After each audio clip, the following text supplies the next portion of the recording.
Hi, this is Natalie Hoffman of FlyingFreeNow.com, and you're listening to the Flying Free Podcast, a support resource for women of faith looking for hope and healing from hidden emotional and spiritual abuse. Welcome to episode 253 of the Flying Free Podcast. Before we begin, I want to encourage you to leave a rating and even a review, if you're up for it, on Apple Podcasts. We currently have over 700 ratings and reviews as of the time of this recording, and I really think we could hit 1,000 by the end of 2023. It's kind of a silly goal, I guess, maybe, but I think it'd be so much fun. And so I'm going to kind of push it over the next few episodes as we close out 2023 and see if we can hit 1,000. I think it'd be pretty easy because there are thousands of people who listen to this podcast, and we only need to get to 1,000 reviews. So if you feel motivated or inspired and you enjoyed this podcast and it's helped you out in any way, go and leave a rating. And if you want to leave a review too, that's just where you drop a few words saying what this podcast has meant to you. That would be amazing as well. So help us reach this fun goal, okay? Okay. Now, today I'm going to answer 2 listener questions. The first question is going to be about what to do if your husband takes away your access to money, a phone, and other things that most adults take for granted. And the second question has to do with establishing yourself financially if you want to eventually leave your abusive relationship. And since these 2 questions are kind of related, our focus for this episode is going to be on the money part of getting out. Okay, here's the first question. My husband has taken my credit card away, my debit card, and has forbid me to spend any money without asking him. He won't let me watch anything on Prime Video, and if it costs $1.99, he's upset that I watch it without asking and spend the $1.99 without asking. So he's taken my credit card, my debit card as a ways of controlling the spending, and he's only letting me spend what little cash he gives me. And I also don't have a phone because my phone died and is old and finally gave up, and he doesn't want to buy me another one until he feels like it. So I was just wondering if I need to submit to those things, if I need to submit to his rule of not spending any money without his permission. I need to submit to just not having a phone until he feels like getting me one. I don't have a job, so I'm left to his mercy in those areas. I have friends who have offered to buy me phones. I know he would be furious if they did, and I had one from a friend. Just curious what your thoughts are on that. Thank you very much. Okay, first of all, I just want to say for anybody who's listening, you guys don't need my permission for anything. You don't need your pastor's permission. I'm assuming that most people who are listening are over the age of 18, all right? You don't need your husband's permission. You don't need your parents' permission. You don't need any person's permission on this planet to do anything, including to whether or not you submit to a man who's abusing you. You already have permission from the God who created you to steward your own life. God created each one of us with the responsibility to steward one life on planet Earth, and that is our very own. He's already given you permission. He's already said, yes, I give you permission to steward your life. Not only do I give you permission, I give you responsibility to steward your life. So many Christian victims are brainwashed into believing that they need permission to make normal adult decisions. You don't. If you're over the age of 18, you do not need permission to make absolutely any decision that you choose to make. Now, of course, your husband is going to say, you need to get my permission. And some religious leaders will also say that you need to get their permission. I was told by different people that I needed to get my elders' permission to do different things. other people like that who have bought into misogynistic theology or ideologies are going to say, yes, you do need permission because you're a female or because you're married and you belong to your husband, you are his property. And yes, in a sense, they are right. If you stay with your jailkeeper, you need his permission, right? Your jailkeeper runs his prison his way. So everyone in that prison has to play by that jailkeeper's rules.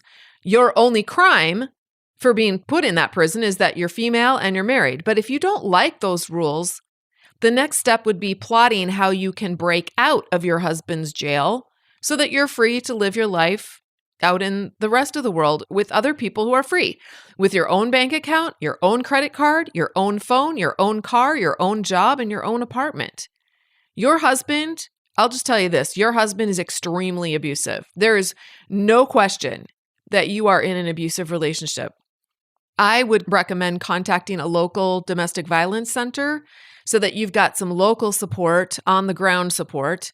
It sounds like you have some friends who recognize that you are an abuse victim and they want to help you. And that's amazing. If you want to get out of jail, then you're going to want to have a strong support team around you. And then you'll work together to come up with a plan to break you free. I have a program that will help you and others deprogram from the propaganda that you've believed so many years that has gotten you to the place where you now believe you need to ask permission to do these things. This program will help you retrain your brain so you can think differently and so you can be free. If one of your friends is willing to sponsor you for a year for $290, she can reach out to us at communitysupport@flyingfreenow.com to find out how to get you all set up for that. All right, I'm going to answer this next question. I'm going to expand on this answer, but I'm going to put the next question in here first. And then the answer to my next question will also help you out with your question. And basically, we're just going to expand on how in the world do you plot and plan to get free, especially if you are being financially abused. And by the way, we do have some other episodes that talk about financial abuse. And we will put the links to those episodes in the show notes for you. Okay? So you can go over to the show notes, flyingfreenow.com/253 to get those links to other episodes where we've talked about financial abuse. And I've brought in some guests that are divorce financial analysts and planners, and they've offered some really good advice. Okay? All right. So let's listen to the next question though. Hi, Natalie. My question is, do you have any resources or tips or experiences that you can give out to people regarding how to launch themselves financially?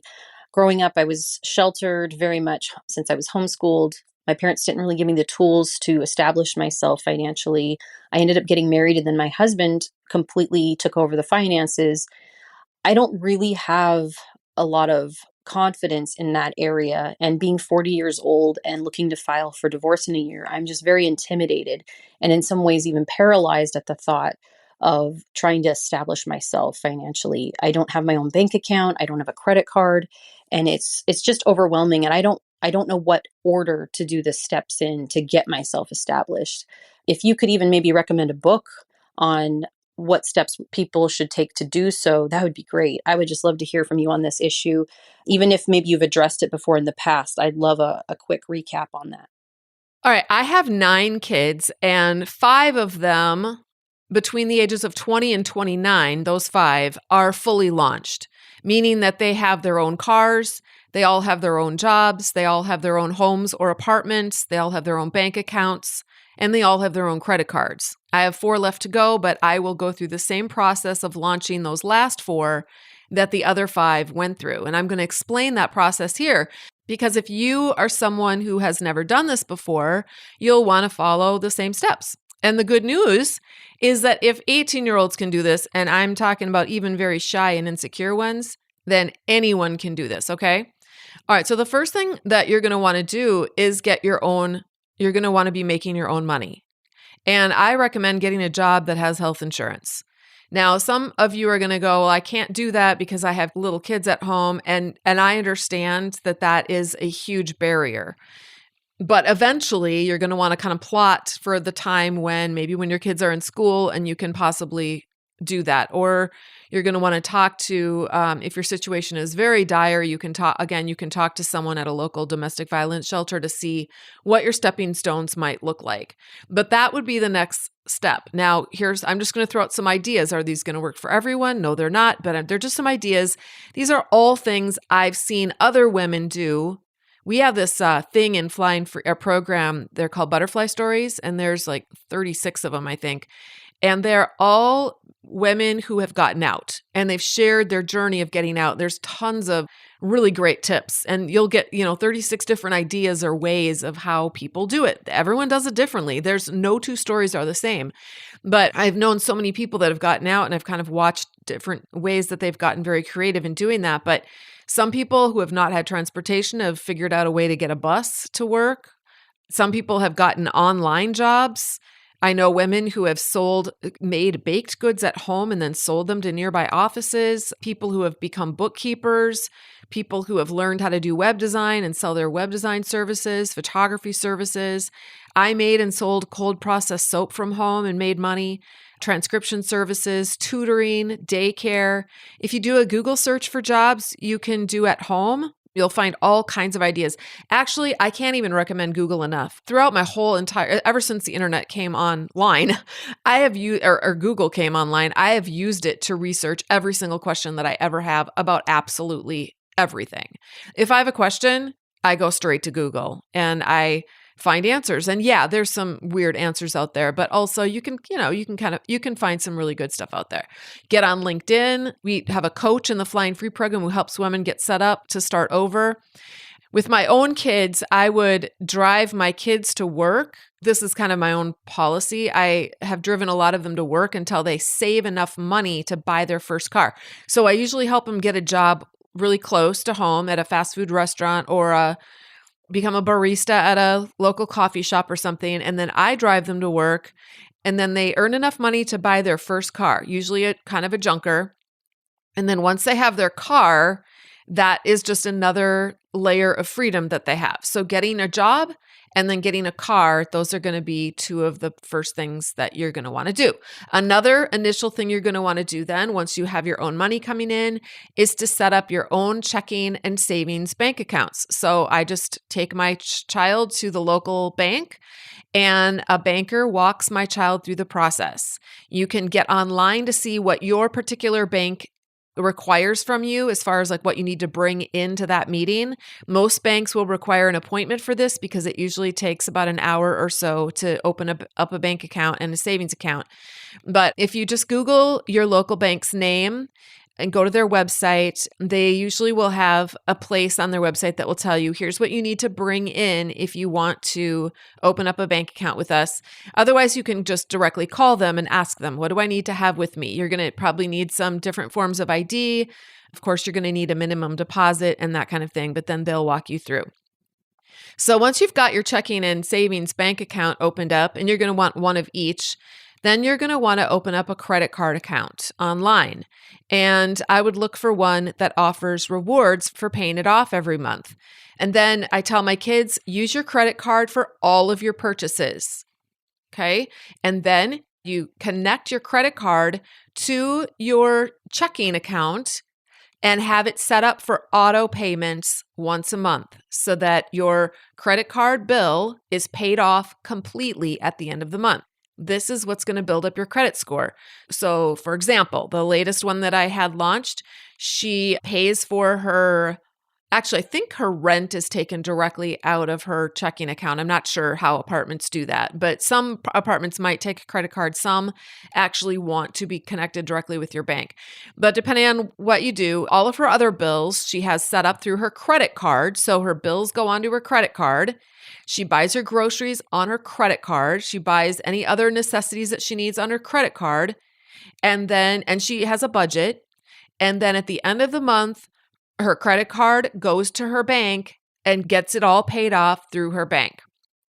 And she pays it off every month. This is how so she's not in debt. This is how I have done it my whole life. This is how you're going to want to do it too. I know some Christians think, oh, if you get a credit card, then you're going to just rack up credit card debt. Not if you pay it off every month. That's the key. You pay it off every month. So I pay off my credit cards every month and I get bonus points. So I personally have my bonus points sent to Amazon. And then I usually every month I have, I don't know, some dollars in Amazon that I can use to buy Amazon stuff if I want to. Usually use it to buy books. But anyhow, that is how you do that. And then also you want to set up any auto payments for any student loans you might have. And also, I recommend setting an auto payment to go straight into your savings account every month. So the goal for savings is to get a minimum of 3 to 6 months worth of living expenses into your savings account. So a very general budget that you could go by is 50% of your income would go to pay bills, 30% would be for things that you want, and 20% would go into your savings, ideally. And so if you wanted to set it up that way, you would just, let's say that your paycheck is, let's say that it's $1,500 every 2 weeks. You would have, what is that? $300 sent into savings every 2 weeks. Or you could have it be a monthly thing where $600 a month is sent straight to savings. And then you can budget it out from there. Now, you don't have to do it this way, okay? I'm just giving you general ideas. Maybe your bills are higher and 50% of your income doesn't cover your bills. Well, then you probably aren't going to be in a position where you can save, but maybe you are in a position where you can cut back on some of your wants for a few months until you can get yourself on your feet and get a good system going. But then you're going to want to save up to get a car if you don't have one, or to rent an apartment if you want to, and to get your own phone and other necessities that you want to have. Now, I'm not saying that this is easy or that this is simple.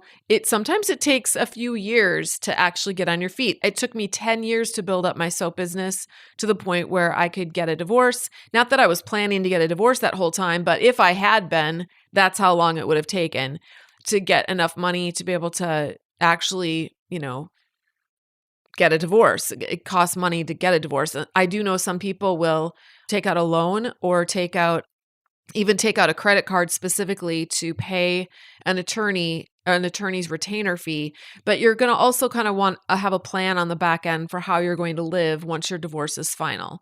Now, I do have a divorce preparation course. It's chock full of important things to know before you go into the divorce process. When you join Flying Free, you have access to that course as well as 11 other important courses. I'm just going to tell you what's inside of the preparation for divorce course, just so you know kind of what my courses look like. There's a lesson about God and divorce. There's a lesson on preparing to file.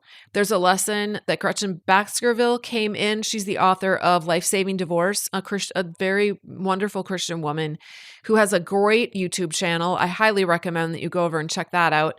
We'll put a link to that in the show notes. But she has a workshop inside of our divorce prep course called the 90-Day Escape Plan. We have a class on how to hire an attorney. We have a class on divorce advice from the trenches. We actually have 2 classes on this with interviews with survivors who have gotten out and their wisdom and advice on the divorce process.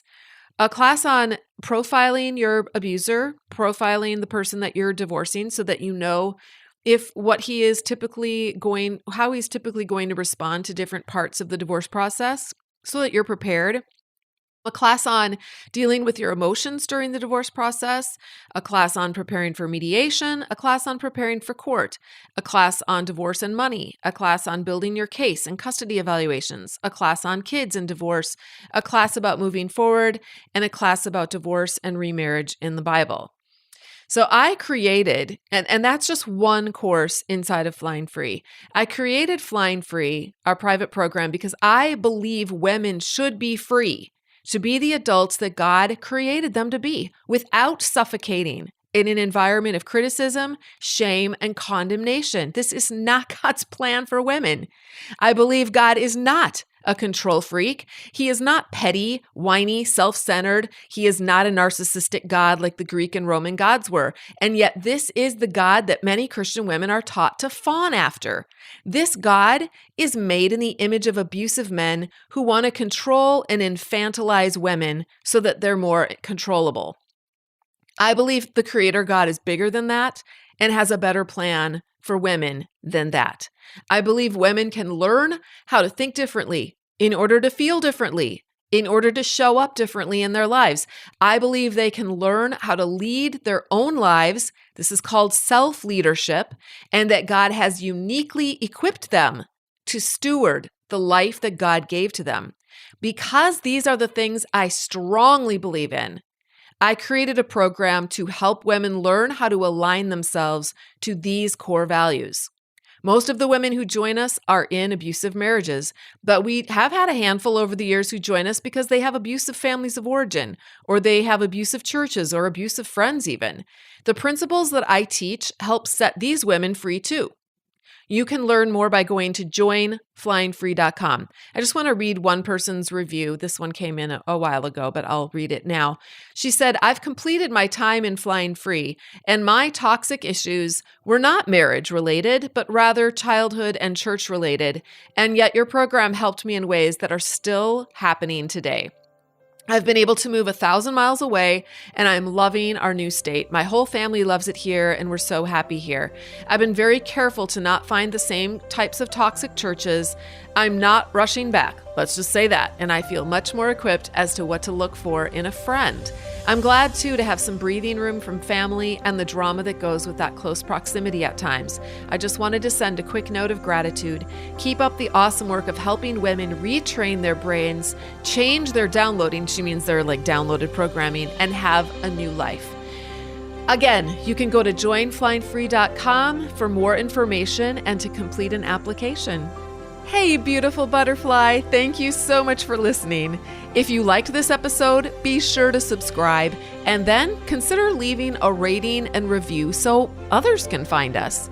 To connect with me and get a free chapter of my book, head over to flyingfreenow.com. And until next time, fly free.